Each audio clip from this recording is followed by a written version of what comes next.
Hi, I welcome you all to another episode of Scaling Vision podcast. I'm very excited. आज एक मेरा बहुत अच्छा friend, mentor is here with us. He's a COVID savior. Dr. Utkarsh Shah from Aryan Hospital. Welcome to the podcast. Hi Sameer, thank you so much invite करने के लिए। शुरुआत करते हैं sir. Let's talk about your early days. आप कहाँ से आए? Where was your upbringing? मुझे सब पता है. For our user let's talk upbringing, MBBS, ये सब बताइए. तो I was born in Malegaon, Nashik district में, but I was brought up in Telara. Telara is a small taluka Akola district में. मेरा इनिशियल स्कूलिंग वहीं पे ही हुआ. सो हम लोग की एक स्कूल थी वहाँ पे, but obviously English medium just मैं बॉर्न हुआ था तो स्टार्ट हुआ था. Right. Initially Hindi medium Marathi medium ही था. फिर बाद में then I move to Akola. So Akola में स्कूल्स थोड़े बेटर थे, तो मेरा स्कूलिंग, हायर स्कूलिंग और कॉलेज 11th-12th अकोला से हुआ. फिर उसके बाद में MBBS, पोस्ट ग्रेजुएशन, बाकी सारी पढ़ाई फिर मैंने मुंबई से की. बॉम्बे से. Right. And then what happened next? Nagpur कैसे आए सर आप? बस 14 ईयर्स मुंबई में रहा. मुंबई में पढ़ाई तो बहुत अच्छी थी, लाइफ भी बहुत अच्छी थी, बट मुंबई में सेटल होना एक अपने आप में एक स्ट्रगल है. लाइफ मैं मानता हूँ थोड़ी कम है मुंबई में, बिकॉज ट्रैवलिंग टाइम बहुत ज़्यादा है, बहुत रैट रेस है. सो कहीं ना कहीं मुझे लगा कि अगर मुझे फैमिली टाइम थोड़ा ज़्यादा देना है तो it has to be somewhere apart from Mumbai. तो क्या हुआ सर जब आप नागपुर आए? इमीडिएटली अरिहंत हॉस्पिटल में काम शुरू हुआ कि you were working with other doctors? जैसे मुझे पता है sir, let our viewers know about it also. So initially मैं I joined Arneja heart institute. So मैं इंटेंसिव केयर देखता था वहाँ पे. Then I joined my a very senior physician doctor Jay Deshmukh sir, which I respect him a lot. उनसे मैंने काफ़ी चीज़ें देखा. वहाँ पे भी मैं इंटेंसिव केयर देखता था पूरा. उसके बाद में I started a small unit. उसके बाद तो कोविड ही आ गया. सो कोविड में मैंने Maa Bhavani hospital, they wanted to start Covid, so मैंने स्टार्ट किया कोविड वहाँ पे. वो hospital one of the early hospitals था नागपुर में जिन्होंने कोविड स्टार्ट किया था, और they really wanted someone to start the Covid. So मैंने स्टार्ट किया हॉस्पिटल कोविड सर्विसेज वहाँ पे. फिर धीरे धीरे करके मैंने एक छोटा नर्सिंग होम रामदासपेट में रेंट पे लिया. अरिहंत हॉस्पिटल के नाम से ही था. So I shifted there. And then welcome to Arihant Hospital. Sir looks after a very big 160 bedded Arihant Hospital. ICU भी सर ही देखते हैं, पूरा इंटेंसिव केयर सर के अंडर है. Walk us through a daily day कि क्या होता है सर ICU में. Let everybody know. सो हम लोग दिन तो we have to start early, because सभी पेशेंट्स के रिलेटिव्स जो बहुत एप्रीहेंशन से रुके रहते हैं कि आज क्या स्टेटस है उनके पेशेंट्स का जो एडमिटेड है. सो हम लोग का दिन जल्दी स्टार्ट होता है.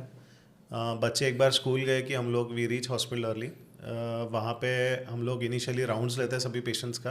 Rounds usually routine ward round से काफ़ी एक्सटेंसिव होते हैं, बिकॉज इनमें ये वो पेशेंट्स होते हैं जिनमें मल्टीपल प्रॉब्लम्स होती है, liver, kidney, heart, brain infection. बराबर. सो काफ़ी डिटेल राउंड्स होते हैं. हम लोग अभी इक्विप हो गए सोनोग्राफी से, तो हम लोग ऑलमोस्ट प्रैक्टिकली डेली सभी पेशेंट्स का सोनोग्राफी करते हैं अलग अलग एरियाज़ का, कि अर्ली डायग्नोसिस हो, अर्ली ट्रीटमेंट हो, फ्लूइड ऑप्टिमाइज हो, और बाकी चीज़ें भी पेशेंट की रिकवरी जल्दी हो. सो ये सभी पेशेंट्स का राउंड लेते हैं. फिर हम लोग सभी पेशेंट्स के रिलेटिव्स का काउंसलिंग करते हैं, तो ये काफ़ी समय लेता है. उसके बाद वार्ड राउंड्स होते हैं, and then we sit in the OPD. So OPD होने के बाद में इवनिंग में अगेन हम लोग, बिकॉज ICU के पेशेंट्स अनस्टेबल होते हैं, दिन भर में क्या चेंजेस हुए नहीं हुए, तो हम लोग इवनिंग अगेन एक बार फिर से राउंड्स लेते हैं. बाद में उसके बाद तो घर जाने के बाद भी फ़ोन्स तो चालू ही रहते हैं, बिकॉज ICU के पेशेंट्स में कहते हैं ना कि बस मिस हो गई तो देन यू आर लेट, तो ऐसा है. तो छोटी छोटी चीज़ों का हम लोग क्लोज वॉच रख के इमीडिएटली मेडिकेशंस चेंजेस करके पेशेंट को और ऑप्टिमाइज करते हैं. तो सर जैसे हम वी नो कि एक ICU बहुत चार्ज्ड, इमोशनली चार्ज एनवायरनमेंट होता है फॉर द डॉक्टर्स. हम लोग थोड़े सेंसिटाइज हो जाते हैं, but for the families and patients वहाँ पे तो डिफरेंट टाइप्स ऑफ इमोशंस वहाँ बाहर वेटिंग रूम में चलते रहते हैं. How do you deal with that? क्या होता है? मतलब आई एम श्योर अरिहंत में भी कम होता रहेगा, पर how do you deal with all these things? So हम लोग जैसे ही अभी नाउ हम लोग काफ़ी अच्छे जगह से ट्रेन हुए हैं। मेरा ट्रेनिंग बॉम्बे हॉस्पिटल से हुआ है, तो हम लोग बहुत सारे पेशेंट्स देखते थे। हमारे guide they were all international teachers. So training में हम लोगों ने काउंसलिंग एक पार्ट रहा ही है, तो हम लोगों ने काउंसलिंग वहाँ पे सिखाई है। हम लोग पेशेंट की कंडीशन असेस करके जो है एक्चुअली वैसे ही हम लोग बताते हैं रिलेटिव्स को। सो रिलेटिव्स को पहले दिन से ही आइडिया रहती है कि क्या क्या प्रॉब्लम्स है और क्या क्या डेली बेसिस पे हम लोग अपडेट करते हैं कि आज ये चीज़ों में इम्प्रूवमेंट है, ये चीज़ों में इम्प्रूवमेंट नहीं है, क्या आउटकम हो सकता है, क्या पॉसिबल आउटकम हो सकता है, क्या क्या ऑल अवेलेबल ट्रीटमेंट्स हैं। ये हम लोग पूरी ट्रांसपेरेंसी के साथ डेली बेसिस पे हम लोग शेयर करते हैं। तो इससे काफ़ी काम आसान हो जाता है, रिलेटिव्स का अंडरस्टैंडिंग भी काफ़ी इम्प्रूव होता है कि क्या क्या ऑप्शंस है, क्या क्या हम लोग कर रहे हैं और आउटकम क्या एक्सपेक्ट करना चाहिए। तो आई थिंक ये चीज़ें हम लोग फॉलो करते हैं और फिर इजी हो जाता आई है गेस आजकल counseling। न्यू एज डॉक्टर्स में ये सब सिखाया जा रहा है कि Yes. जितना आप ट्रांसपेरेंट रहोगे यस। उतना ही आपका आप ही का हेडेक बाद में कम Yes. होगा एंड Yes. पेशेंट्स को भी आपके ऊपर ट्रस्ट उतना अच्छे से होगा। Yes absolutely. एक बात बताइए सर कि देन आई थिंक ये सब अरिहंत शुरू होने के पहले आई गेस कोविड शुरू हो गया था एंड देन कोविड में I know for a fact कि your popularity rose through the roof कि जो भी देखो डॉक्टर उत्कर्ष शाह के बारे में they all wanted to get treated by doctor Utkarsh. क्या हो रहा था? Why did you gain so much of popularity first? ऐसा क्या काम कर रहे थे आप बाकी डॉक्टर्स से अलग जो आपको इतना फेम मिला? एंड हम उसके बारे में भी आगे बात करेंगे about what happened during your Covid sir. So popularity का मुझे फ्रैंकली कुछ आइडिया नहीं था। मैं तो जस्ट एक पेशेंट आता था तो दिल से मैं केयर करता था। एक चीज़ जो मेरे में है विच आई थिंक थोड़ा डिफरेंट है कि मुझे एम्पैथी बहुत है पेशेंट्स को लेके। तो मैं दिल से ट्राई करता हूँ उनको कि ठीक हो जाए। अगर उनकी कंडीशन डाउन भी होती है तो मुझे बुरा लगता है, इम्प्रूव होती है तो मुझे खुशी होती है। तो मैं मेरी पूरी एम्पैथी के साथ पूरी लगन से हम लोग ट्रीट करते थे पेशेंट्स को। पॉपुलैरिटी तो खैर ठीक है, इवेंचुअली हाँ अच्छा काम but- करोगे तो हो ही जाता है। yes. Right right. So initially जब कोविड आया तब नागपुर में थोड़ा सा डिले हुआ। जैसे अहमदाबाद में, मुंबई में केसेस पहले आने चालू हुए। जब नागपुर में मेरे पास में फर्स्ट पेशेंट आया तब मुझे कोई आइडिया नहीं थी फ्रैंकली कि क्या कैसे करना डील है, करना कोविड है, क्या है, क्या protocols डील क्या करना है, है, बिकॉज ये right, कोई भी बुक में नहीं है, कहाँ पे भी कुछ नहीं है, कोई वर्ल्ड में गाइडलाइंस नहीं है इसके ऊपर।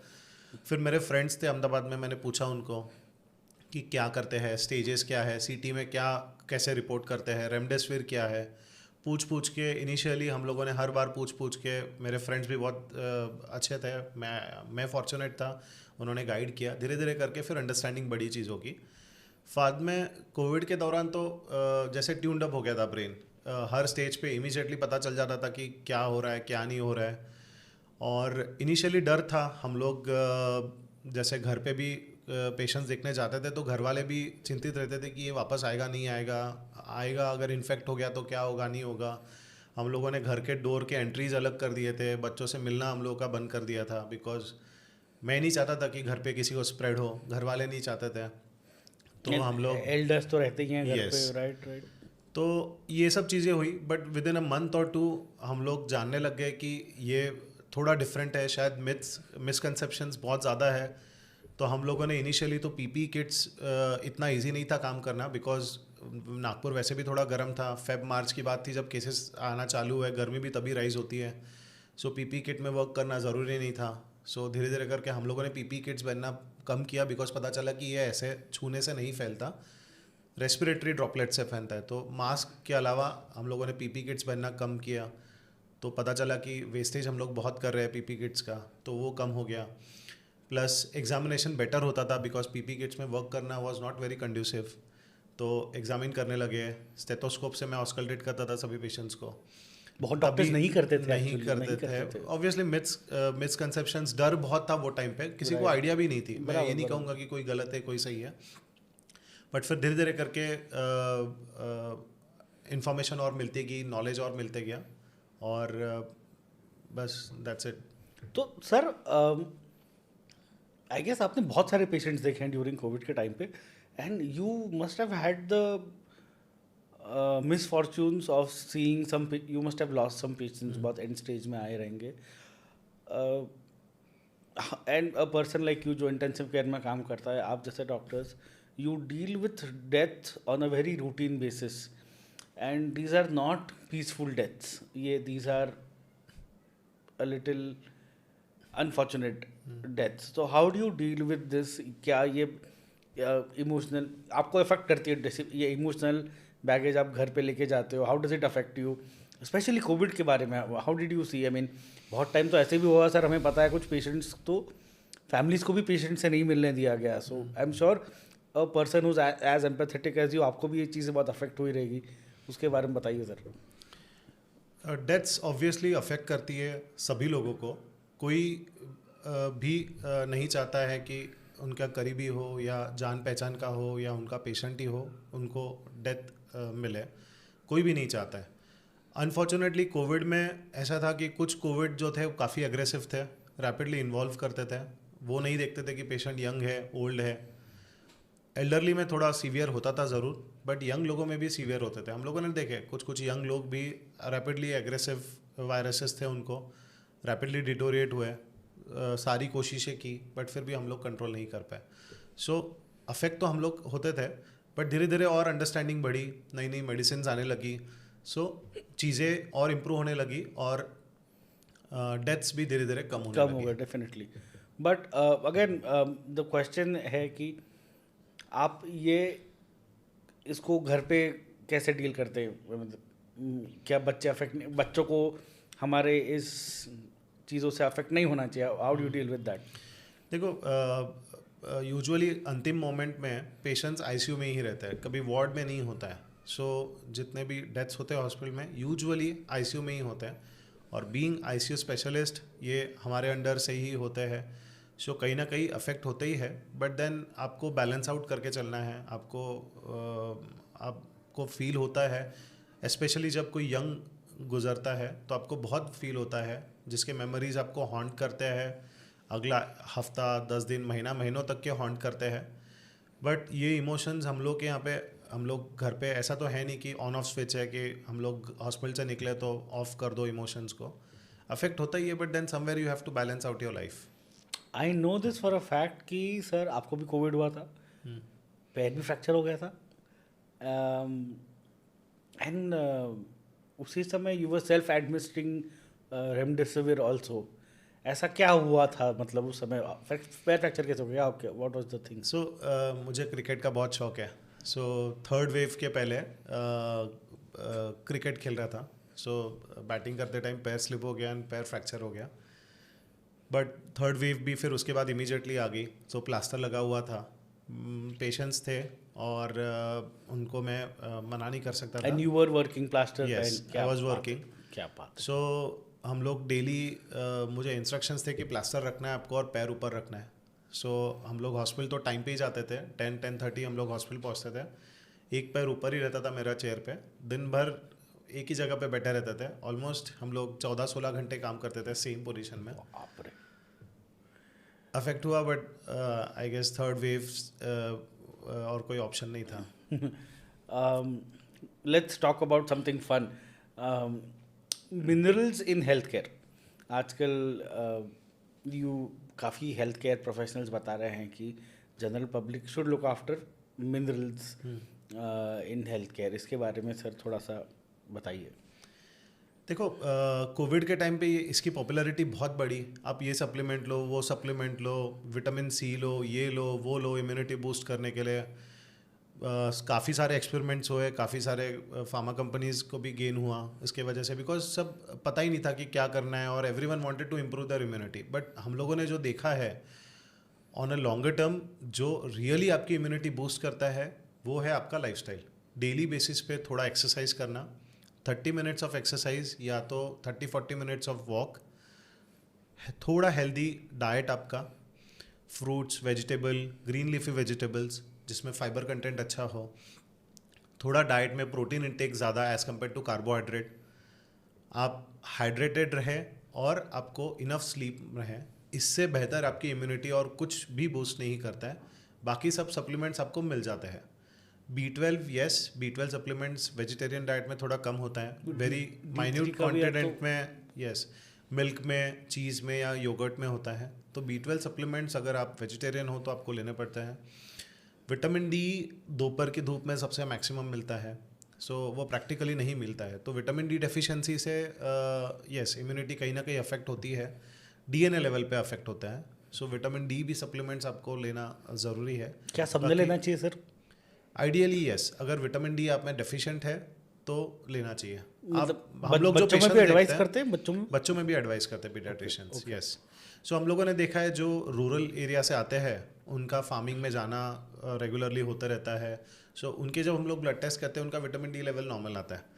तो वही है, जितना अर्बनाइजेशन बढ़ता है उतनी ही आपको सप्लीमेंट्स की रिक्वायरमेंट बढ़ती जाती है। और रूरल एरिया में B12 की डेफिशिएंसी मिलती है ज़्यादा? समहाउ उनके सारे पैरामीटर्स परफेक्ट होते हैं। आप अगर in general 2 classes of patients देखो, जो रूरल एरिया से आए हैं और जो अर्बन एरिया के हैं, आपको रूरल एरिया के पेशेंट्स के blood profile they are much better than the urban area people. Maybe because of उनका लाइफस्टाइल, टाइम पे सोना, हेल्दी डाइट खाना और एक्सरसाइज, उनके जो मेहनत करते हैं वो शायद अर्बन एरिया में उतना मेहनत नहीं फिजिकल करते हैं। लेबर ही उनकी एक्सरसाइज हो गई है ना। यस। एक चलो let's talk about cholesterol. I guess आजकल अर्बन एरियाज में, speaking of it, majority people are dealing with cholesterol and different vaccines के बारे में। तो let's throw some light on it sir. देखो, cholesterol is bad for health. American heart association cholesterol की जो cut off guidelines है उसको कभी कभी रिवाइज करता रहता है कि आपको क्या आइडियली कोलेस्ट्रॉल लेवल होने चाहिए आपके, मोर स्पेशली एलडीएल, और अभी जो आया अपो बी और अपो ए करके, which are more specific for your health parameters. आपको कोलेस्ट्रॉल से जो हार्मफुल इफेक्ट्स होने हैं तो अपो ए, अपो बी, एलडीएल, ये आपको ज़्यादा अच्छे से बेहतर दिखाती है। सो ये सभी चीज़ें आप most of the time usually genetic होती है। आपने देखा होगा कि थिन बिल्ट है, कोई रिस्क फैक्टर्स नहीं है, एक्सरसाइज भी है, बट फिर भी आप ब्लड टेस्ट कराओगे तो कोलेस्ट्रॉल ज़्यादा आएगा। आप पूछोगे, हिस्ट्री लोगे तो बताएंगे कि यार हम लोग तो बहुत अच्छा डाइट करते हैं, हम लोग कोई ज़्यादा जंक फूड खाते नहीं है, फिर भी क्यों आया? तो यूजुअली ये हेरिडिटरी होता है। The second most common risk factor is your lifestyle, कि आप हेल्दी नहीं खा रहे हो, एक्सरसाइज नहीं कर रहे हो, तो ये है। अभी मेडिसिन लेना is not the only solution, मेरा ऐसा मानना है कोलेस्ट्रॉल को कम करने के लिए। सो अगर आपका एज वल्नरेबल एज ग्रुप में है, आपको स्ट्रॉन्ग फैमिली हिस्ट्री है, आपको डायबिटीज़ है, तो येस मेडिसिन बनती है। बट अगर आप यंग हो, आपको कोई स्ट्रॉन्ग फैमिली हिस्ट्री नहीं है, हार्ट डिसीज़ की हिस्ट्री नहीं है फैमिली में, आप रूटीन ब्लड टेस्ट कराते हो, कोलेस्ट्रॉल थोड़े हाई आते हैं, तो इमीडिएटली मेडिसिन की ज़रूरत नहीं है। आप नेचुरली भी डाइट से भी कोलेस्ट्रॉल कम कर सकते हैं। सो 2 टाइप के कोलेस्ट्रॉल होते हैं, एक गुड कोलेस्ट्रॉल, बैड कोलेस्ट्रॉल। सो अगर आप गुड कोलेस्ट्रॉल लेते हो तो अपने आप वो बैड कोलेस्ट्रॉल को कम करता है। सो गुड कोलेस्ट्रॉल में आता है आपका ऑलिव ऑयल, आपका coconut oil, wooden pressed coconut oil. So ये सब गुड कोलेस्ट्रॉल्स है, गुड ऑयल्स हैं। तो ये भी आप अगर डेली बेसिस पे थोड़ा इंटेक बढ़ाते हो, जैसे आपने सलाद ले लिया, उसमें ऑलिव ऑयल की ड्रेसिंग कर ली, तो वो ऑलिव ऑयल अपने आप बैड कोलेस्ट्रॉल को कम करेगा। प्लस उसके साथ में गार्लिक है, गार्लिक, ग्रीन टी, लौकी का जूस है, ये डेली बेसिस पे अगर आप लाइफस्टाइल बना लोगे तो आपको एक रूटीन टैबलेट से कई गुना ज़्यादा बेनिफिट्स आपको देंगे। जैसे सिंपल एक गार्लिक है, सो लोग कंपेयर करते हैं कि सर ये गार्लिक रोज़ खाओ, उससे अच्छा टैबलेट ले लेते हैं। बट टैबलेट लेने से क्या है, आपको सिर्फ कोलेस्ट्रॉल ही कम होगा। आती है? नहीं, रूटीन कोलेस्ट्रॉल के टैबलेट। ओके। सो आप गार्लिक लोगे तो आपको नॉट जस्ट एसेंशियल प्रॉपर्टीज़ मिलेंगी कोलेस्ट्रॉल कम करने की, बट उसके अलावा उसके साथ साथ काफ़ी सारे एंटीऑक्सीडेंट्स भी मिलेंगे जो आपको ओवरऑल आपके हार्ट को बेनिफिट देती है। सो मैं हमेशा रिकमेंड करूँगा कि go with the natural stuff. Omega 3 fatty acids है very essential. So omega 3 fatty acids जो होते हैं आपके वेजिटेरियन डाइट में, फ्लैक्स सीड्स है, आलमंड्स है, नॉन वेजिटेरियन फूड में फिशेस होती है। सो आप इनका डेली बेसिस पे इंटेक रखिए, कहीं ना कहीं आपको डेफिनेटली बेनिफिट करेंगे। और ये सब चीज़ों का ऐसा नहीं है कि आप आज लो तो हफ्ते भर बाद आपके रिपोर्ट्स एकदम बढ़िया आ जाएंगे। कंसिस्टेंटली करना पड़ेगा। कंसिस्टेंटली आप साल 2 साल करो, आपको डेफिनेटली बेनिफिट्स मिलेंगे। बहुत लोग सर आजकल बात कर रहे हैं about this newer line of drugs, जिसे न्यूट्रास्यूटिकल्स के नाम के बारे में प्रमोट और एडवर्टाइज किया जाता है। उसके बारे में throw some light on that sir please. So दो चीज़ें हैं। एक तो मल्टीविटामिन जो कॉमनली कंज्यूम करते हैं, ठीक है, मल्टीविटामिन में कोई हार्म नहीं है, आप ऐसे भी कंज्यूम कर सकते हैं। बट अगर आपका डाइट अच्छा है, आप डेली बेसिस पे फ्रूट्स लेते हैं, तो मैंने आपको बोला कि उसमें फ्रूट्स या हेल्दी डाइट है, उसमें आपको नॉट जस्ट विटामिन्स मिलते हैं, बट उसके अलावा काफ़ी एंटीऑक्सीडेंट्स प्रॉपर्टीज़ भी मिलती है। सो आप या तो डाइट अपना इम्प्रूव कीजिए, या तो फिर आप मल्टीविटामिन इन जनरल लेना है तो उसमें कोई हार्म नहीं है। कैल्शियम आइडियली लेना चाहिए पोस्ट मेनोपॉजल वुमेन में बोन्स के लिए। विटामिन डी और बी 12 तो अपन ने डिस्कस किया ही। सेकेंड चीज़ होती है एंटीऑक्सीडेंट्स और ओमेगा 3, जो फिश ऑयल्स का फैट चला है काफ़ी लोग बोलते हैं कि सर हम लोग फिश ऑयल की कैप्सूल्स आती है वो ले क्या। सो वही मैं कहूँगा कि फ़िश ऑयल की जो कैप्सूल्स है आपको ओनली ओमेगा 3 फैटी एसिड्स ही देंगी। बट अगर वही ओमेगा 3 फैटी एसिड्स अगर आप फ्लैक्स सीड्स के थ्रू लेते हैं या तो चिया सीड्स के थ्रू लेते हैं, तो आपको not just omega 3 fatty acids but आपको उसके अलावा एंटीऑक्सीडेंट्स है, कैल्शियम है, मैग्नीशियम है, काफ़ी सारी चीज़ें मिल जाती है। बराबर। तो natural supplements are much more better than your artificial supplements. तो बेसिकली खाना अच्छा खाएं, Yes, this is basically yes, आपका yes. बेसिकली टेक अवे हो रहा है। आपका सर प्रोफेशन ऐसा है कि आप most of the working hours बहुत है, इंटेंसिव में वर्किंग आवर्स बहुत रहते हैं sir. How do you take out time for your family, for your kids?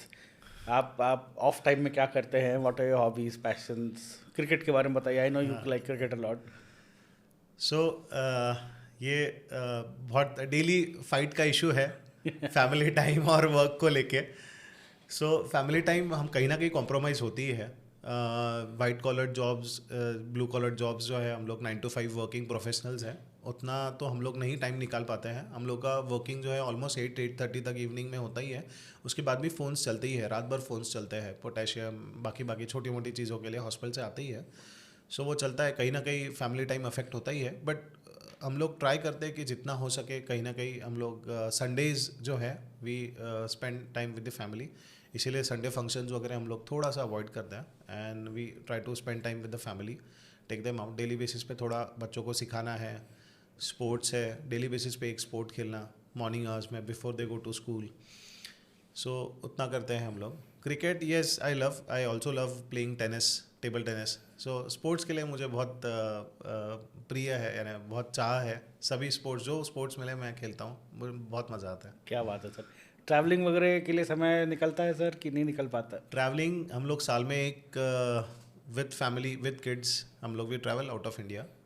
सो ये एक कन्फर्म है, बाकी कुछ प्लान नहीं होता है। जैसे जैसे छोटा हाँ, मोटा इधर गो हो एज गया, विद हो फ्लो। गया, हाँ राइट बस, राइट। बाकी एक ट्रिप जो हम लोगों ने डिसाइड किया है कि with kids out of India जाना है, तो वो हम लोग करते हैं। क्या बात है। फूड ही नहीं लगता है सर आप ज़्यादा। चलो, for the people who are watching this, एक आखिरी में डॉक्टर उत्कर्ष आपके स्टार्टअप के बारे में बताइए। नहीं, व्हाट इज इट अबाउट, उसके बारे में थोड़ा सा ब्रीफर्स। या सो हम लोगों ने एक नया स्टार्टअप किया है under Arihant hospital. So that is called as weight wise. So हम लोग बेसिकली जो भी डायबिटिक पेशेंट्स होते हैं, so they are usually just on medications. Diabetes control करने के लिए तीन चीज़ें बहुत ज़रूरी है, और चौथी जो मैंने डिस्कवर किया है, सो एक तो मेडिकेशंस होता है, second is exercise, third is your diet control, और फोर्थ जो है स्लीप, जो भी बहुत अंडररेटेड है। सो हम लोग मेडिकेशंस तो है, बट हम लोग डाइट, एक्सरसाइज और स्लीप को ऑप्टिमाइज करके मेडिकेशंस के रिक्वायरमेंट काफ़ी कम करते हैं। How do you do that sir? So हम लोगों ने इंडिया के कुछ top rated nutritionist, health coaches को ऑनबोर्ड किया है। सो वो आपको गाइड करते हैं डेली बेसिस पे। हम लोग फीडबैक लेते हैं कि आपका डाइट क्या है। सो बेसिकली आपका जो डाइट है, not all the diet is bad, एक आध दो चीज़ें होती है जिसको अल्टरेशन लगता है, जिससे आपके शुगर रिक्वायरमेंट या कैलोरी रिक्वायरमेंट काफ़ी कम हो जाती है, और आपकी मेडिकेशन धीरे धीरे करके आपका बीटा सेल फंक्शन, जहाँ से इंसुलिन निकलता है, वो भी ऑप्टिमाइज हो जाता है, ताकि आपकी मेडिकेशन रिक्वायरमेंट कम हो जाती है। हम लोग डेली बेसिस पे फीडबैक लेते हैं, डेली बेसिस पे आपका फिटनेस बैंड, फिटनेस ट्रैकर से आपका फिटनेस लेवल कितना है, आपका डेली एक्सरसाइज कितना है, वो मॉनिटर करते हैं और ऑप्टिमाइज करते हैं। और वही बेसिस पे, जैसे हमारे काफ़ी सारे पेशेंट्स हैं, ओवरवेट पेशेंट्स हैं, डायबिटिक पेशेंट्स हैं, तो काफ़ी पेशेंट्स रिवर्स हो चुके हैं, now they are off medications just on diet control and exercise. Yes, diet control बहुत ज़रूरी है, तो वो हम लोग इंश्योर करते हैं कि वो फॉलो हो।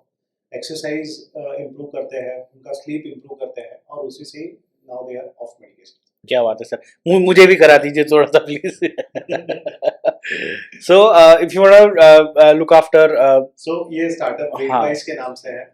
या So- तो मैं वही बोल रहा था, इफ एनीबडी वांट्स टू एक होलिस्टिक अप्रोच चाहिए, अगर आपको इन सब चीज़ों के बारे में यू थिंकिंग कि क्या हम इतने दवाइयों से कभी, if you want to get rid या अगर हम कम कर पाएँ, so think about approaching doctor Utkarsh at Aryan hospital. Obviously सबको पता है ही डज वंडरफुल वर्क। कुछ और सर आप ऐड करना चाहेंगे इसके बारे में? नहीं, अभी जो मैंने देखा है रिसेंटली, डायबिटीज, हाइपरटेंशन ये तो काफ़ी कॉमन था ही, बट अभी रिसेंटली नई बीमारी जो ज़्यादा प्रॉब्लम से बाहर आ रही है वो मेटाबॉलिक सिंड्रोम है। मेटाबॉलिक सिंड्रोम है ना, आपका ब्लड प्रेशर रेज्ड है, आपको डायबिटीज़ है, आपका शुगर अनकंट्रोल्ड है, यूरिक एसिड आया है, कोलेस्ट्रॉल बढ़े हुए हैं। सो हम लोग इंडिविजुअली एक चीज़ों को ट्रीट करते हैं, जैसे डायबिटीज़ के लिए डायबिटिक मेडिकेशन से ट्रीट करते हैं, ब्लड प्रेशर को ब्लड प्रेशर मेडिकेशन से, यूरिक एसिड है, कोलेस्ट्रॉल है, हर एक के लिए अपना अपना मेडिकेशन करता है।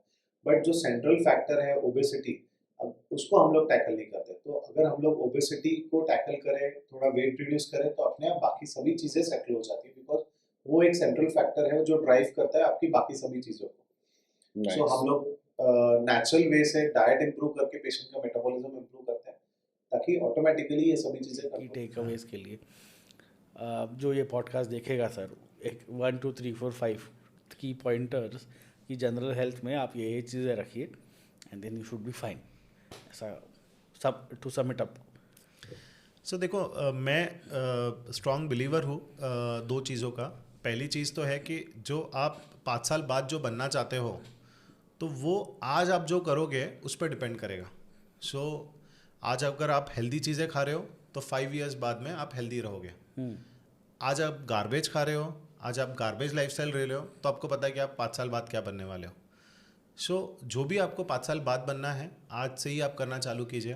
डेली लाइफस्टाइल थोड़ा सा इंप्रूव कीजिए, रेगुलर एक्सरसाइज भले ही 30 मिनट्स हो 20 मिनट्स हो कीजिए।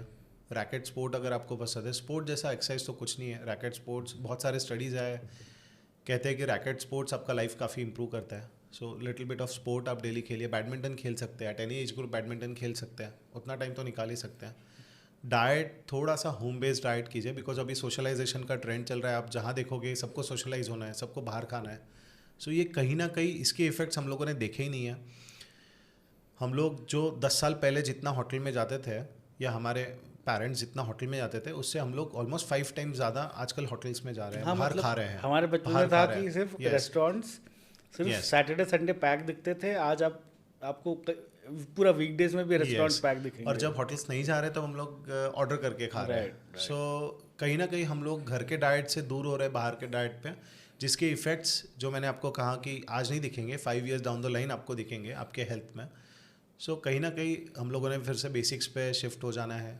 थोड़ा होम बेस्ड फूड ही मैं रेकमेंड करूँगा, माँ के हाथ का खाना। सो ये है। और यस, बाकी डेली अगर आपने एटॉमिक हैबिट्स पढ़ी है तो वही है कि डेली, वंडरफुल बुक।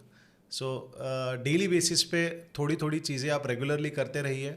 इमीडिएटली कोई रिजल्ट्स की आशा मत कीजिए, but yes, over the period down the line आपको 100% बेनिफिट मिलेंगे। सो जैसे मैंने कहा कि डेली एक्सरसाइज, डाइट है, अगर आप करेंगे तो 4-5 years down the line definitely आपको सिग्निफिकेंट चेंज मिलेगा आपके हेल्थ में।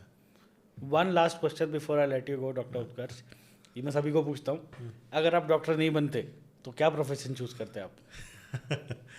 टफ था हम लोग के स्कूल्स में तो। खैर 12th में तो ऐसा था कि जितने भी फ्रेंड्स थे हम लोगों ने दूसरे प्रोफेशन के बारे में सोचा ही नहीं था, क्योंकि ट्रेंड रहता है ना, आपके सीनियर्स जो कर रहे हैं, आपके जो फ्रेंड्स कर रहे हैं, आपको भी वही करना रहता है।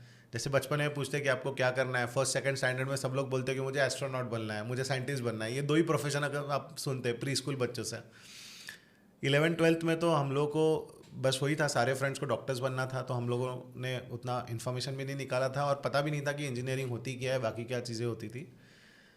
बट अभी अगर देखें कि इन केस अगर हम लोग टाइम में वापस जा सके और कुछ कर सके, रिवर्स कर सके। रिवर्स तो मैं करना नहीं चाहूँगा, I am very happy being a doctor, but अगर डॉक्टर के अलावा सेकंड अगर कोई बेस्ट प्रोफेशन अगर मुझे चूज़ करना, सिलेक्ट करने मिले, तो that would be a sports person. क्या बात है, मोस्टली क्रिकेटर। शायद कोहली के जगह आज हम उत्कर्ष को देखते हैं।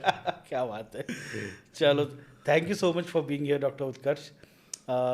मैं चाहूँगा कि हम एक एक टॉपिक बीच बीच में ले। जैसे आई थिंक बीच में आपका एक आर्टिकल आया था, आप पेपर्स में काफ़ी आर्टिकल भी लिखते हैं, you try to make society aware.